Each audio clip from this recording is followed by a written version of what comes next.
Have you ever felt that unexpected spark with someone you least expected? A connection that blurs the lines and makes your heart race? That's exactly what happened to me. In the most unlikely of places, an empty classroom with my teacher. What started as a simple after-school chat turned into a moment that changed everything I thought I knew about myself and him. Get ready to experience a story of forbidden feelings, unspoken desires, and a classroom secret that could redefine everything. One moment in an empty classroom revealed a side of my teacher I never expected. What happened next changed the way I saw everything. Mr. Anderson, our history teacher, had always been a figure of authority in the classroom. He was strict, but fair serious, but somehow approachable. I never thought twice about his presence to me. He was just He teacher who guided us through ancient civilizations and debates about historical events. But that afternoon, something shifted. I was just packing my books into my bag when he called out to me, "Alex Coe. Old, you stay for a moment. I need to talk to you about your essay." I didn't think much of it at first. I was used to staying after class to catch up with teachers. I slung my bag over my shoulder and turned. I had to face him. "Sure, Mr. Anderson, what's up?" He looked up from the papers on his desk, his eyes briefly meeting mine before returning to the stack of assignments he was reviewing. "I just wanted to tell you how impressed I am with your work lately. You've been putting in a lot of effort, and it shows." A wave of pride hit me. I'd always try to do my best, but hearing it from him, it felt different. It meant something. I smiled, feeling a little shy under his gaze. "Thank you," I said, my voice barely above a whisper. "I've been trying hard." He didn't immediately reply. Instead, he rose from his desk, walking over to where I stood. The distant sea between us had always felt professional, but now it felt closer too close. "I know you've been dealing with a lot lately," he continued, his voice lower, as if he were speaking to me in confidence. "School is tough, and I know you've got a lot of pressure on you." I nodded. It was true. Senior year had been a whirlwind of assignments, tests, and trying to figure out what came next after graduation. My mind was never still, and the pressure had been eating away at me, but I hadn't expected him to notice. Mr. Anderson wasn't just my teacher. He was distant professional. He had always been a mentor, a figure of authority, but now he seemed different, almost human in a way I wasn't used to. "You know, Alex," he said, stepping closer to me, "if you ever need someone to talk to, I'm always here. You've been a bright student, and it's clear you're capable of so much more." There was something in his voice and intensity that made me stop and pay attention. My heart started to beat faster. Something was shifting between us, but I couldn't put my finger on it. "Thank you, Mr. Anderson. I'll keep that in mind," I said. But I couldn't shake the feeling that his gaze was lingering a little too long, his words a little too weighted. He smiled, but it wasn't the usual teacher smile. It was softer, more knowing, like he understood more than just my academic performance. "I mean, Alex, I'm not just talking about your grades. You've got potential. It's in the way you think, the way you carry yourself." I shifted on my feet, uncomfortable, yet oddly flattered. His words were sincere, but they were laced with something else, something I couldn't quite identify. I cleared my throat, trying to regain composure. "I should probably head out. My mom's expecting me." He nodded, but didn't make any move to leave. There was a pause, an awkward one, where neither of us spoke. The tension in the room thickened. "You no," he said, breaking the silence. "I'm heading out soon, too. Would you like a ride? I'm driving in your direction." A ride? The offer caught me off guard. We had never crossed that boundary. I knew Mr. Anderson was a good teacher, but to offer a ride, it felt too personal, too out of the ordinary. I hesitated. "I usually walk home." He shrugged casually, but his eyes remained on me, searching. "It's no trouble. I teased, just on my way. Don't worry about it." Something in his voice was persuasive, and against my better judgment, I found myself agreeing. "Okay, I guess thanks." We walked out of the classroom together. The hallways were quiet, the usual buzz of students already gone for the day. The air felt still, and I couldn't help but feel like this moment was different from all the others. There was an unspoken shift happening, something beneath the surface I couldn't quite grasp. He led me to his car, and we both got in a moment. We closed the doors. I felt the silence settle between us. It wasn't uncomfortable, but it wasn't natural either. His presence, the way he was sitting so close, felt almost intimate in a way I hadn't expected. The drive started off quietly. The usual chatter of a car ride was replaced by the sound of the engine humming and the occasional click of the turn signal. I kept my eyes on the road ahead, feeling a nervous flutter in my stomach. "So, Alex," Mr. Anderson said, breaking the silence again. How have things been going outside of school? You've been under a lot of stress lately, haven't you? I nodded, my throat suddenly dry. Yeah, it's been rough trying tea. Oh, keep up with everything, you know. He glanced over at me, his gaze soft but intense. I can imagine you're a bright student, Alex. It's hard to juggle everything. I wasn't sure what to say. His attention, the way he was looking at me, was making my heart race. I hadn't expected this. I had always seen him as the teacher, the figure of authority, but now in this quiet car, he seems so much closer, real, vulnerable. Even when we reached my street, I felt a wave of relief. I wasn't sure what I'd been expecting, but the air between us felt charged, like something was waiting to happen. But then, just as quickly as it started, it seemed to dissipate here. He said, slowing the car to a stop in front of my house. I hope you got something useful out of today's lesson. Yeah, definitely, I replied, my voice suddenly a little too high-pitched. I opened the door and stepped out, but before I could fully close it, I turned back toward him. Thanks for the ride, Mr. Anderson. He smiled, the same soft, knowing smile from earlier. Anytime, Alex. As I walked toward my front door, I glanced back over my shoulder. Mr. Anderson hadn't moved. He was sitting in his car, watching me. His eyes were still on me, and that same strange feeling of tension lingered in the air, refusing to let go. And just like that, I knew NGS weren't the same anymore. Something had shifted between us. Something was starting, and I had no idea where it was going to take us. But one thing was for sure, it wasn't going to be just another Norma L school day anymore. And that was just the beginning. The days that followed felt different. I kept replaying the ride home in my head. Mr. Anderson's words, his gestures, the way he seemed to look at me like I wasn't just another student. It kept me up at night. It wasn't like me to overthink these things. Normally, I could brush off moments like that, but something about him, the way he made me feel seen, was unsettling. I wasn't sure if I liked it or if I was just imagining things. I tried to ignore it first. After all, it had been a one-time thing, right? Mr. Anderson was just being kind, offering a ride because he was heading in my direction. That's all, nothing more, nothing less. But it didn't feel that way the next day. I found myself walking to class, heart pounding a little faster than usual. I hoped I could just slip and unnoticed, get through the day and go home without any awkwardness. I didn't want to face him, but there he was waiting by the class row. On door, as I walked past, looking straight at me as if he'd been waiting. Alex, he called out, and I froze in my tracks. I tried not to meet his eyes, but his gaze was magnetic. Good morning, Mr. Anderson, I said, my voice sounding far too high-pitched. He smiled, and it made my stomach flip. You seem like you're in a hurry today. Everything okay? I nodded, quickly forcing a smile. Yep, just busy. He repeated with an almost knowing look. You're always so composed, Alex. I guess we all have our days. I wanted to tell him it wasn't just a busy day. It was the kind of day where I couldn't escape the range tension between us, but I didn't. Instead, I just nodded again and hurried into class. But even in class, I couldn't focus. My eyes kept drifting toward him. Mr.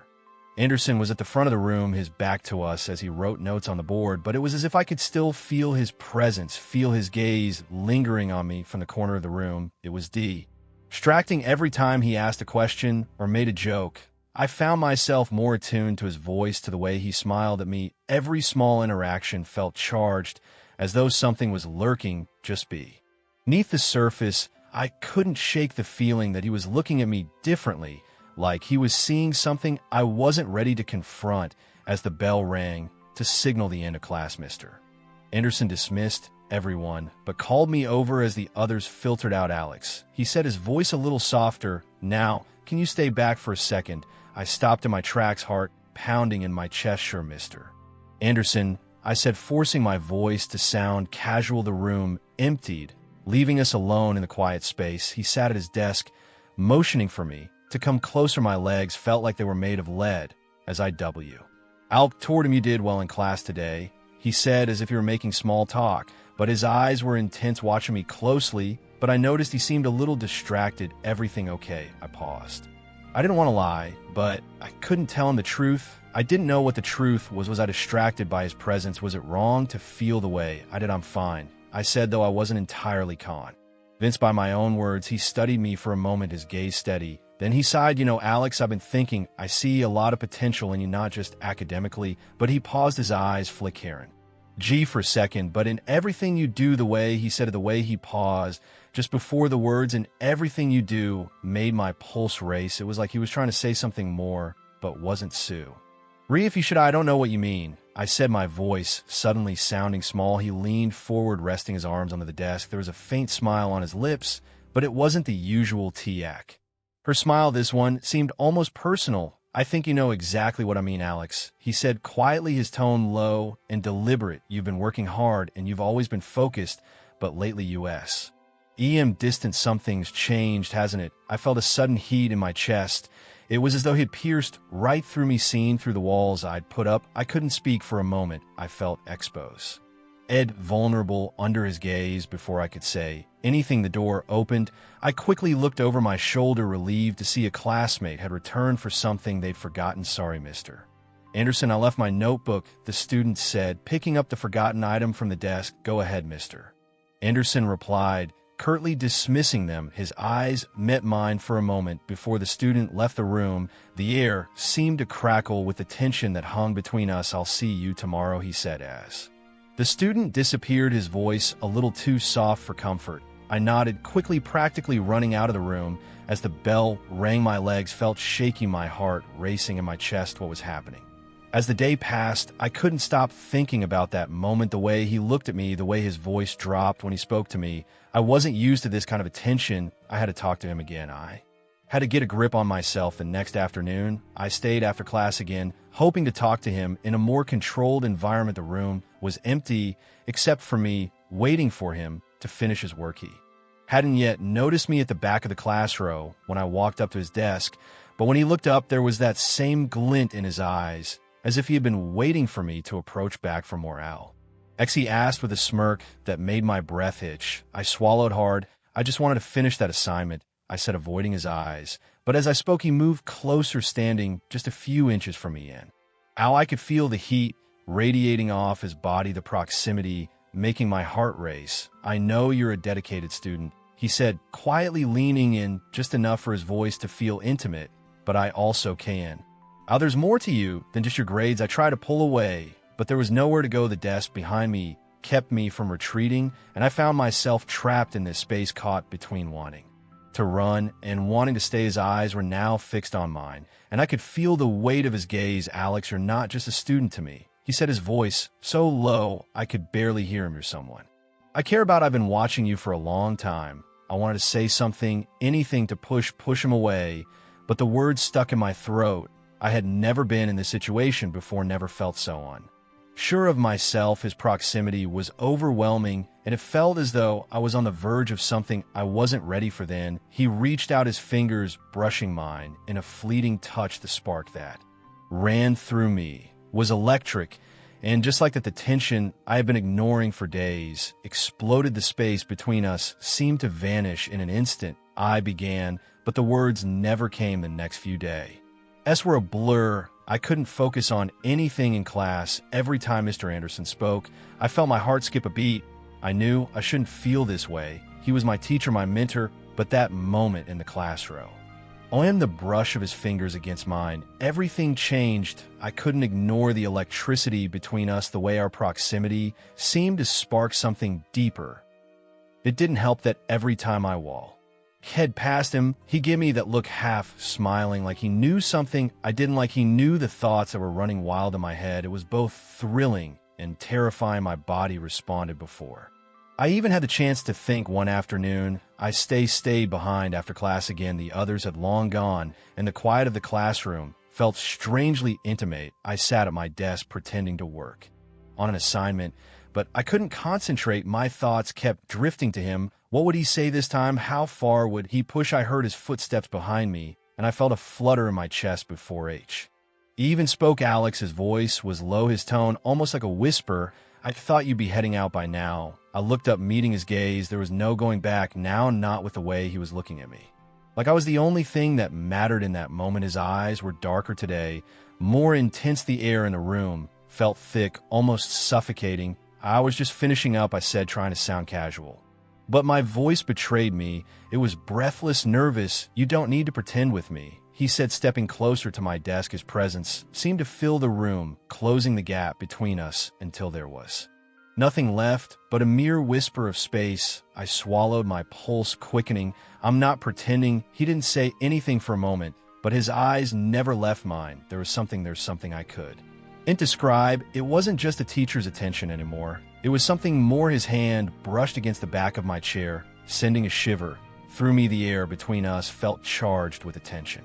That could snap at any moment. I don't want you to feel like you have to keep your distance, he murmured. You don't have to hide from me. His words were soft, but there was something undeniably powerful in the way he said them. They made my heart race, my stomach tighten. I didn't know if I should move closer or run away. My body seemed to make the decision for me. When I stood up slowly without thinking, I yelled, "Okay," at him, feeling an undeniable pull between us. It wasn't just the physical closeness. It was the way he made me feel like I was the only person in the room who mattered. "Alex," he said again, his voice rougher this time, as though he was struggling to keep his composure. "There's something about you." I could feel my breath hitch. Something about that phrase, the way he said it, made my knees feel weak. At wasn't just the fact that he was a teacher. It was the way he looked at me, like he saw me, not just the student, but me, everything. I was all at once. I took a step closer, not sure what I was doing, but unable to stop myself. He didn't move away. Instead, he closed the distance. His eyes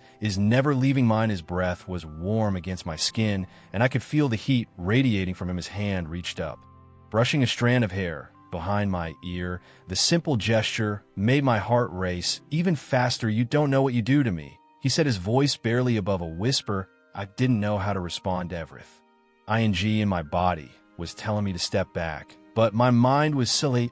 His touch, his words, it was all too much, and yet it was exactly what I needed. Before I could think any further, he did something I wasn't expecting. He leaned in just inches from my face. I could feel the heat of his breath, the intensity of his gaze, and then without any warning, his lips were on mine. It wasn't a passionate kiss, not a RST. It was slow, tentative, as if he was waiting for me to pull away, but I didn't want it. The moment his lips touched mine, I felt like the world around me had disappeared. It was just him, just he, two of us suspended in time. His hand found its way to the back of my neck, pulling me closer. The kiss deepened, and my body responded in ways I couldn't explain. My head was spinning, and in every V in my body was alive with sensation. I knew this was wrong, but in that moment, nothing else seemed to matter. When he finally pulled away, I was breathless. My lips still tingled from the kiss, and I felt an overwhelming sense of both guilt and desire flood through me. "Alex," he said, his voice rough, almost unrecognizable. I shouldn't have done that, but I couldn't help it. I nodded, still dazed, unable to form words. I didn't know what to say. Part of me wanted to pull away to tell him that this was wrong, but the other part of me, the part that was already lost in him, wanted more. He seemed to sense the confusion in me. "I'm not going to push you, Alex," he said softly, his thumb brushing my cheek. "But I can't ignore what's between us. You feel it too, don't you?" I closed my eyes, trying to steady my breathing. I didn't know how to answer. I wanted to deny it, to say that I didn't feel the same way, but I couldn't lie to myself. I felt it. I don't know what this is," I whispered, "but I can't stop thinking about it." He didn't respond immediately, but I could see the conflict in his eyes. He stepped back slightly, giving me space, though his gaze never wavered. "Maybe we shouldn't do this," he said after a long pause. "Maybe we should just walk away before we make things more complicated." I stared at him, unsure of what to do. My heart was racing and my mind was spinning with 1,000 conflicting thoughts. I didn't can. If I should run or if I should stay and explore whatever this was. "I don't know if I can walk away," I said, my voice trembling. I don't think I wanted. The words hung in the air between us, thick with tea. And we stood there for a long moment, just staring at each other. The world outside seemed to fade away, leaving just the two of us in this charged silence. I didn't know what was going to happen next. I didn't know how we could continue without crossing line. We couldn't uncross. But in that moment, I knew one thing for sure: this wasn't over, and it might never be. The days after that kiss were torture. Every morning, I woke up with the taste of him lingering on my lips, the memory of his touch still burning against my skin. It wasn't just the kiss that haunted me. It was everything that came after the silence between us, the unspoken words, the moments where I couldn't quite tell if we were heading towards something dangerous or if it was all just a fleeting mistake. Each time I walked into the classroom, I tried to act normal, but normal felt like a distant memory. Mr. Anderson seemed to be in a constant state of restraint, as if he was holding himself back from saying or doing something that could cha. NG everything. I hated the way he made me feel, but at the same time, I couldn't stop craving more. The attraction was undeniable. The way he looked at me when he thought no one else was watching. The way his voice dropped just a little when he spoke to me. He wasn't just my teacher anymore. He was something else. It was the quiet moments that got to me the most, when we were alone, the rest of the class low and gone, and we stood there in the silence. The tension thickened the air between us. Every glance, every word felt like it carried weight. My heart would race whenever he came close, and my skin would prick with the knowledge that we were playing a dangerous game, but I couldn't stop myself. I wanted him. I wanted to know what more there was between us, even if it meant risking everything. One afternoon, T happened again. I stayed after class like I had every day since that kiss to finish up some last-minute work. I could tell he was trying to act normal, distant, professional, but I could feel the shift. T was in the way his eyes lingered on me. When I wasn't looking, in the way he adjusted his tie like he was trying to steady himself. There was no way we could go back to how things were before. Alex, he see. I led my name softly as I gathered my papers, the sound of my name on his lips, sending a jolt through me. Stay for a minute. I turned, meeting his eyes. He was standing by his desk, his hand resting on the surface like he was trying to gather the courage to say something. My heart sped up, knowing exactly what this was. The past few days have been full of glances and silences, but I knew we couldn't keep pretending like nothing had happened. Of course, I said, walking toward him. My voice sounded steady, but inside I was anything. But he didn't say anything at first. Instead, he just watched me, as if he were trying to figure out how to approach me. Then in one swift motion, he reached for my hand, pulling me gently closer. You're making this harder than it needs to be, Frank, he said, his voice low and strained. I see.